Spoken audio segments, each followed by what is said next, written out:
Hey guys, welcome back to EB Commerce classes. I hope you all are fine. So आज हम अपना chapter को आगे carry on करते हुए आगे बढ़ते हैं और हम ये देखते हैं कि अब तक हमने पढ़ा मैनेजमेंट क्या होता है, मैनेजमेंट के क्या फीचर्स होते हैं, मैनेजमेंट की क्या इंपॉर्टेंस होती है, उसके क्या ऑब्जेक्टिव्स होते हैं। लेकिन आज की क्लास में हम पढ़ेंगे management as a art, as a profession, as a science क्या होता है और लेवल्स ऑफ मैनेजमेंट के बारे में हम पढ़ेंगे। सो स्टार्ट करते हैं। सबसे पहले हम पढ़ेंगे कि मैनेजमेंट एज अ आर्ट क्या होता है, उसके बारे में हम अच्छे से पढ़ेंगे। मैनेजमेंट एज अ आर्ट होता क्या है, उसके क्या फीचर्स होते हैं। सो हम अभी स्टार्ट करते हैं। Management as an art. Management as an art क्या होता है? आर्ट मीन्स क्या? किसी भी चीज़ को आप प्रैक्टिकल एप्लीकेशन, आप प्रैक्टिकल उस चीज़ को समझ रहे हो, प्रैक्टिकल उस चीज़ को कर रहे हो, ठीक है ना। देखिए, arts refers to skilful and practical application. Art क्या है? आर्ट्स क्या है? ये एक स्किलफुल और एक practical application of existing knowledge to receive desired result. आपके पास जो भी नॉलेज है, जब आप उसको प्रैक्टिकली यूज़ करते हैं ना, तो उसको कहते हैं कि हम उसका प्रैक्टिकल एप्लीकेशन कर रहे हैं, यानी कि आर्ट, ठीक है। It can be acquired through study, observation and observation. ये आती है किसके थ्रू आती है? या तो पढ़ाई के थ्रू आती है या स्टडी के थ्रू आती है, ऑब्जर्वेशन के। अब हम पढ़ते हैं हमारे फीचर्स क्या होते हैं as an arts. Management of मतलब मैनेजमेंट एज एन आर्ट के क्या क्या फीचर्स होते हैं। So there are 3 features of management as art. So जिसमें पहला फीचर्स आता है एग्जिस्टेंस ऑफ थ्योरेटिकल नॉलेज। ये जो थ्योरेटिकल नॉलेज है, जो भी हम चीज़ थ्योरी में पढ़ते हैं ना, ये उसको प्रैक्टिकली अप्लाई कराता है। जब इंसान किसी भी चीज़ को, जैसे साइंस होता है, ठीक है, उसमें क्या करते हैं, हम थ्योरी में सारी चीज़ें पढ़ते हैं, लेकिन जब उस थ्योरी को हम प्रैक्टिकली करके देखते हैं तो उसको आर्ट कहते हैं। हमने बुक में पढ़ लिया, बुक में पढ़ने के बाद जब हम उसको रियल में करते हैं तो उसको कहते हैं आर्ट, ठीक है। सो इन एवरी आर्ट, जितनी भी आर्ट है, systematic and organised study material should be available compulsory to acquire theoretical knowledge, ठीक है। एक theoretical knowledge के लिए एक मतलब अच्छा खासा स्टडी मटेरियल प्रोवाइड होता है, सब कुछ होता है। क्योंकि देखिए, जब तक आप थ्योरी पढ़ेंगे नहीं, आप उसको प्रैक्टिकल अप्लाई कैसे करेंगे। सो आर्ट का मतलब हो गया किसी भी चीज़ को थ्योरी के बाद, सीखने के बाद उसको प्रैक्टिकली अप्लाई करना। It is an practical application of existing knowledge, ठीक है। अब सेकेंड फीचर में आता है personalised application. Means the basic use of knowledge. इसका जो बेसिक यूज ऑफ नॉलेज है, नॉलेज का जो बेसिक यूज है, ये पर्सन टू पर्सन डिफर करता है। इसलिए आर्ट जो है इज वेरी पर्सनलाइज्ड कॉन्सेप्ट। ये एक पर्सनलाइज्ड कॉन्सेप्ट है। कोई इंसान उसको किसी तरीके से यूज कर रहा है, कोई इंसान उसको किस तरीके से यूज कर रहा है, दैट इज डिपेंड। ये इंसान की जो नॉलेज है ना, ये जो the basic use of knowledge, ये डिफर करता है पर्सन टू पर्सन। अलग अलग पर्सन है, उसने थ्योरिटिकल सब कुछ पढ़ लिया, लेकिन वो हर इंसान जब प्रैक्टिकल उस चीज़ को अप्लाई करता है तो हर इंसान का चीज़ को करने का जो तरीका होता है वो क्वाइट डिफरेंट होता है, दूसरे से कुछ अलग होता है। फिर होता है थर्ड फीचर, इसका आता है based on practice and creativity. जो आर्ट होता है वो बेस्ड होता है प्रैक्टिस पर और क्रिएटिविटी पर। Like art involve in consistent and creative practice of existing theoretical knowledge. जो आपके पास थ्योरेटिकल नॉलेज है एग्जिस्टिंग, उसका प्रैक्टिकली यूज करना। सो ये हमारे आर्ट्स के 3 फीचर्स थे। अब हम पढ़ते हैं management as an science, as a science, कि मैनेजमेंट एज अ साइंस क्या होता है। अब तक हमने अच्छे से पढ़ लिया कि मैनेजमेंट एज के आर्ट ये होता है कि जो भी हमारी थ्योरेटिकल नॉलेज है उसको अप्लाई करना प्रैक्टिकल में। अब हम पढ़ेंगे मैनेजमेंट एज अ साइंस क्या होता है, ठीक है। तो साइंस में क्या होता है? Science is a systematized body of knowledge. जो साइंस है, साइंस क्या है? Is a systematized body of knowledge. ये एक system wise a systematized body of knowledge है that is based of general truth which can be tested anywhere any time. Science जो है वो हमारी किस पर बेस्ड होती है? ये एक जनरल ट्रूथ पर, एक सच्चाई पर बेस्ड होती है जिसको आप टेस्ट कर सकते हैं एनीवेयर, कहीं पर भी, एनी टाइम, किसी भी समय, ठीक है। So science is a systematized body of knowledge that is based on general truth, जो कि बेस्ड है आपका किस पर बेस्ड है? जनरल ट्रूथ पर बेस्ड है। जिसको आप कभी भी टेस्ट कर सकते हैं, एनीवेयर टेस्ट कर सकते हैं, एनी टाइम टेस्ट कर सकते हैं। यानी कि जो साइंस में आप चीज़ पढ़ रहे हैं उसमें क्या कर रहे हैं आप, एक सिस्टमेटिक तरीके से आप पढ़ाई कर रहे हैं, एक सिस्टमेटाइज्ड बॉडी ऑफ नॉलेज है जो आपकी किस पर बेस्ड रहेगी, जो ट्रुथ हैं, फैक्ट हैं, उन्हीं पर बेस्ड रहेगी। क्योंकि जैसे कि हम साइंस में भी देखते हैं, साइंस में क्या होती है, जो चीज़ होती है वो जनरल ट्रुथ पर बेस्ड होती हैं, जिसको साइंटिस्ट ने प्रैक्टिकली चेक कर रखा होता है, हर चीज़ अच्छी तरीके से चेक कर रखी होती है, ठीक है, जिसमें उन्होंने बल्कि एक्सपेरिमेंट करते हैं वो लोग और उसका एक एविडेंस भी देते हैं, प्रूफ देते हैं कि हाँ ये चीज़ इस तरीके से प्रूफ हुई है ना। तो ये एक जनरल ट्रुथ है जिसको आप कभी भी टेस्ट कर सकते हो, एनीवेयर एनी टाइम। इसलिए हमने पढ़ा कि मैनेजमेंट एज अ साइंस क्या होता है। So management as a art में और मैनेजमेंट एज अ साइंस में कंफ्यूज नहीं होना कभी भी। जो आर्ट है वो हमारी एग्जिस्टिंग नॉलेज जो होती है उसका प्रैक्टिकल एप्लीकेशन में, जो भी हमारे पास नॉलेज है, थ्योरी वाली नॉलेज है, जब हम उसको प्रैक्टिकल एप्लीकेशन में यूज़ करते हैं, उस काम को प्रैक्टिकली करते हैं, तो वो हमारा कहलाती है मैनेजमेंट एज एन आर्ट। और जब भी हम सिस्टमेटाइज्ड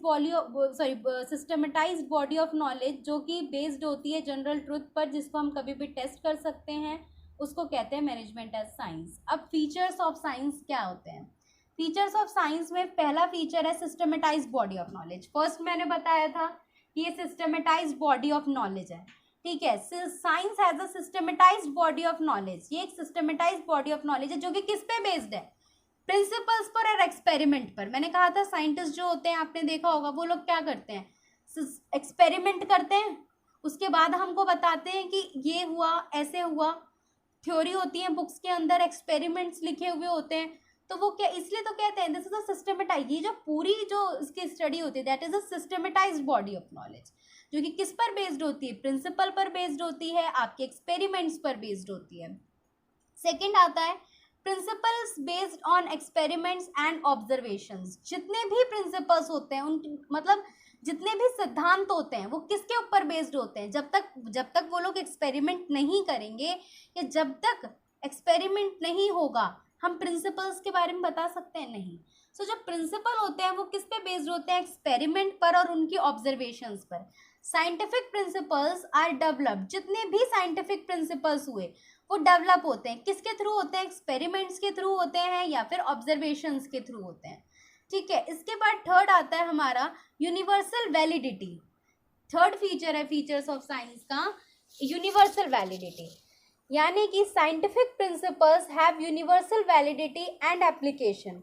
ये हर जगह अप्लाई होता है। अब मैनेजमेंट को ही देख लीजिए, मैनेजमेंट जो है वो हर जगह अप्लाई होता है। तो मैनेजमेंट को हम एज अ साइंस, हमने मैनेजमेंट देख लिया कि मैनेजमेंट के अंदर भी क्या है, सिस्टमेटाइज्ड बॉडी ऑफ नॉलेज है मैनेजमेंट भी, ठीक है। मैनेजमेंट के अंदर जब काम किया जाता है, सारी चीज़ें सेट करी जाती हैं, मैनेज किया जाता है, तो वो भी बेस्ड होता है एक्सपेरिमेंट्स पर, ऑब्जर्वेशंस पर, ठीक है। और ये भी एक तरह की यूनिवर्सल वैलिडिटी है, ठीक है। अब हम आगे पढ़ेंगे। अब तक हमने पढ़ लिया management as a science, management as an art क्या होता है, मैनेजमेंट एज एन साइंस क्या, एज अ साइंस क्या होता है। अब हम पढ़ेंगे कि मैनेजमेंट एज अ प्रोफेशन क्या होता है, ठीक है। अब हम इसके बारे में आगे पढ़ना शुरू करते हैं अपना। हम पढ़ते हैं अब मैनेजमेंट एज अ प्रोफेशन क्या होता है। प्रोफेशन मीन्स क्या होता है? Profession means an occupation. Profession means ये एक ऑक्यूपेशन है for which specialised knowledge and skills required. जहाँ पर ये प्रोफेशन का मतलब हो गया, ये एक ऐसा इसका मतलब है कि ऑक्यूपेशन जिसके अंदर क्या चाहिए होता है, एक स्पेशलाइज्ड नॉलेज चाहिए होती है और स्किल रिक्वायर्ड होती है, यानी कि कुछ स्किल्स होनी चाहिए आपके अंदर। एंड एंट्री इज रिस्ट्रिक्टेड, और एंट्री जो है वो रिस्ट्रिक्टेड होती है। इसमें एंट्री रिस्ट्रिक्टेड का मतलब मैं कुछ इस तरीके से समझाती हूँ आपको। मान लीजिए अगर आज कोई कॉमर्स फील्ड का स्टूडेंट है, ठीक है, और वो मान लीजिए किसी कॉमर्स फील्ड का स्टूडेंट हुआ, ठीक है, और वो साइंस डिपार्टमेंट में जाके जॉब मांगता है, तो उसके लिए वो फील्ड रिस्ट्रिक्टेड है, वो उसमें नहीं आ सकता। क्यों नहीं आ सकता? क्योंकि उसने उसके बारे में पढ़ा ही नहीं है, तो वो काम क्या करेगा, ठीक है। सो इसलिए इसको कहा गया कि प्रोफेशंस मीन एन ऑक्यूपेशन जिसके लिए आपको स्पेशलाइज नॉलेज चाहिए होती है। आपको डॉक्टर बनना है तो डॉक्टर आपको अपना क्लिनिक खोलना है डॉक्टर का, तो उसके लिए आपको क्या चाहिए होता है, एमबीबीएस की डिग्री चाहिए होती है, एमडी करी होनी चाहिए आपकी। तो उसके लिए आपके पास क्या होना चाहिए कि स्पेशलाइज नॉलेज होनी चाहिए, स्किल्स होनी चाहिए आपके पास। और आपकी जो एंट्री है वो रिस्ट्रिक्टेड है, यानी कि हर कोई डॉक्टर नहीं बन सकता, उसके लिए आपको कुछ अलग तरह की स्किल्स चाहिए होती हैं और कुछ स्पेशल तरह की आपके पास नॉलेज होनी चाहिए। अब हम इसके फीचर्स पढ़ेंगे कि फीचर्स ऑफ प्रोफेशन, प्रोफेशन के क्या फीचर्स होते हैं। सो पहला फीचर आता है well defined body of knowledge. ये क्या है, ये एक well defined body of knowledge है, यानी कि ऑल द प्रोफेशन, जितने भी प्रोफेशन है, डॉक्टर का, टीचर का, लॉयर का, जितने भी प्रोफेशन है, ये बेस्ड है एक well defined body of knowledge पे। ठीक है। सेकंड है रिस्ट्रिक्टेड एंट्री। मैंने आपको बताया एंट्री जो होती है वो इसमें रिस्ट्रिक्टेड होती है, यानी कि the entry in every profession, हर एक प्रोफेशन में जो एंट्री होती है वो रिस्ट्रिक्टेड होती है थ्रू एग्जामिनेशन और through some minimum educational qualification, कुछ एग्जामिनेशन के थ्रू और कुछ उनके मिनिमम क्वालिफिकेशन के थ्रू। वही चीज़ है, अब अगर किसी को डॉक्टर के क्लिनिक में काम करना है, वो डॉक्टर के साथ ट्रेनिंग करना, यार उसके पास कोई मिनिमम क्वालिफिकेशन तो होनी चाहिए ना, है ना। अब 8th क्लास का बच्चा ये कहने लगे कि हाँ मैं जाके डॉक्टर के साथ काम करूँगा, उसके साथ ट्रेनिंग करूँगा, तो इस तरीके से काम नहीं चलता ना। इस तरीके से थोड़ी ना कि डॉक्टर कह देंगे हाँ आप मेरे पास आओ और ट्रेनिंग कर लो। सो उसके लिए क्या होता है, कुछ मिनिमम एजुकेशनल क्वालिफिकेशन चाहिए होती है आपको। ठीक है। इसलिए कहा गया कि प्रोफेशन के अंदर जो एंट्री है वो रिस्ट्रिक्टेड होती है। अब साइंस वाला बंदा जाके लॉयर से कहे मुझे आपके पास जाके ट्रेनिंग करनी है, अरे उसने कुछ पढ़ा है नहीं उसके बारे में और वो उससे कहे कि मुझे ट्रेनिंग दे दो, ऐसे नहीं होता। सो इसलिए कहा गया एंट्री जो होती है वो रिस्ट्रिक्टेड होती है थ्रू एग्जामिनेशन और through some minimum educational qualification. आगे आता है हमारा प्रोफेशनल एसोसिएशंस होती हैं। All the professions are affiliated through a professional association. जितने भी प्रोफेशन होंगे, लॉयर, इंजीनियर, ये सब एफिलेटेड होते हैं प्रोफेशनल एसोसिएशन से, which regulates entry and frame code of conduct relating to the profession, जो कि प्रोफेशन से रिलेटेड रूल्स और रेगुलेशंस को बनाता है, यानी कि कोड ऑफ कंडक्ट को। अब हम पढ़ेंगे कि एथिकल कोड ऑफ कंडक्ट क्या होता है। कोड ऑफ कंडक्ट का सिंपल मीनिंग है रूल्स एंड रेगुलेशंस। ठीक है। सो ऑल प्रोफेशंस, जितने भी प्रोफेशन है, are bound by a code of conduct. वो किससे बाउंड है, कोड ऑफ उनके अपने रूल्स से, उनके अपने रेगुलेशन से, which guide the behaviours of its member, जो कि उनके मेंबर्स के बिहेवियर को गाइड करती है, which guide the behaviour of its member. जैसे कि कोई लॉयर है, कोई टीचर है, कोई डॉक्टर है, ये जितने भी प्रोफेशन हैं वो सब बाउंड है। किससे बाउंड है, ये अपने कोड ऑफ कंडक्ट से बाउंड है, अपने रूल्स एंड रेगुलेशन से बाउंड है। अभी लास्ट वाले में आपके जो प्रोफेशनल एसोसिएशन वाले में मैंने इतना डीप में नहीं समझाया उसको, क्यों, क्योंकि आपको कोड ऑफ कंडक्ट के बारे में अच्छे से समझना है कि कोड ऑफ कंडक्ट एक्चुअली क्या होता है, यानी कि जितने भी प्रोफेशन हैं वहाँ पर कोड ऑफ कंडक्ट होता है, रूल्स और रेगुलेशंस होती है। लास्ट है प्रोफेशन जो होता है वो सर्विस मोटिव से होता है। The main aim of the profession is to serve its client. जो मेन एम होता है प्रोफेशन का वो होता है अपने क्लाइंट्स को सर्व करना। अब हम पढ़ेंगे लेवल्स ऑफ मैनेजमेंट। मैनेजमेंट के कितने लेवल्स होते हैं। अब तक हमने पढ़ लिया मैनेजमेंट एज एन आर्ट क्या होता है, साइंस क्या होता है, एज अ प्रोफेशन क्या होता है। अब हम पढ़ेंगे कि मैनेजमेंट जो है वो हमारे कितने लेवल में डिवाइड है और मैनेजमेंट के लेवल्स क्या होते हैं, उनके उसका मीनिंग भी देखेंगे हम। ठीक है। तो हम पढ़ते हैं कि management of levels of management क्या है। Level of management means, level of management का मतलब है डिफरेंट कैटेगरीज ऑफ मैनेजर्स। जो मैनेजर होते हैं उसकी अलग अलग categories. The lowest to the highest, बिल्कुल लो से लेकर बिल्कुल हाई लेवल तक के managers, on the basis of their relative responsibility, authority and status. ये जो रिस्पॉन्सिबिलिटीज होती है, रिस्पॉन्सिबिलिटीज का मतलब होता है जिम्मेदारी, ऑथोरिटी का मतलब होता है, एक होता है ना पावर, एंड स्टेटस। ठीक है। तो जो लेवल ऑफ मैनेजमेंट है ये इसका मतलब है different categories of managers, managers की अलग अलग कैटेगरीज। ठीक है। लोवेस्ट से लेके हाईएस्ट तक, इसलिए इसमें लेवल्स ऑफ मैनेजमेंट की बात करी गई। जो अलग अलग लेवल के मैनेजर होंगे उनकी अपनी अलग रिस्पॉन्सिबिलिटी होंगी, अपनी अलग अथॉरिटी होंगी, अपना अलग स्टेटस होगा। जैसे कि हमने देखा HR मैनेजर होता है, एक वो मैनेजर होता है जो सारा फाइनेंस मैनेज करता है ना। तो ये सारी चीज़ें भी देखनी पड़ती हैं, ठीक है। तो there are 3 level of management के आपके 3 लेवल होते हैं। तो फर्स्ट लेवल का नाम है टॉप लेवल मैनेजमेंट, सेकंड का है middle level management, and third है आपका सुपर या फिर सुपरवाइजरी लेवल या फिर लोअर लेवल मैनेजमेंट। इसके बारे में अब हम डिटेल में पढ़ते हैं कि एक एक लेवल के बारे में। सबसे पहले आता है हमारा टॉप लेवल। टॉप लेवल में आप क्या पढ़ेंगे, टॉप लेवल क्या है, टॉप लेवल में कौन से मैनेजर्स आते हैं, या टॉप लेवल का जो मैनेजमेंट है वो कौन संभालता है, टॉप लेवल में कौन कौन लोग आते हैं। सो टॉप लेवल कंसिस्ट करता है चेयरपर्सन, चीफ एग्जीक्यूटिव ऑफिसर यानी कि जो CEO होते हैं कंपनी के वो टॉप लेवल में आते हैं, चीफ ऑपरेटिंग ऑफिसर और जो इनके बराबर के हैं, और इक्विवेलेंट एंड देयर टीम और उनकी जो पूरी टीम है वो आती है टॉप लेवल मैनेजमेंट के अंदर।